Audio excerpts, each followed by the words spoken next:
तर शाळेच्या आवारामध्ये खासगी क्लासेसला बंदी घालण्यात आलेली आहे। शालेय शिक्षण मंत्री दादा भुसेंनी ही माहिती दिली आहे।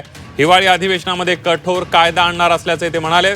शाळेच्या आवारामध्ये क्लासेसला परवानगी नाही। खासगी क्लासेसचे नियमन आणि नोंदणीसाठी राज्य सरकार येत्या हिवाळी अधिवेशनात स्वतंत्र कायदा आणणार आहे। शासनमान्य शाळा आणि महाविद्यालयांच्या आवारात खासगी क्लासेस चालवण्यास परवानगी दिली जाणार नाही अशी महत्त्वाची तरतूद या कायद्यात समाविष्ट करण्याचा सरकारचा विचार आहे। शालेय शिक्षण मंत्री दादा भुसे यांनी विधान परिषदेत या संदर्भातली माहिती दिली आहे।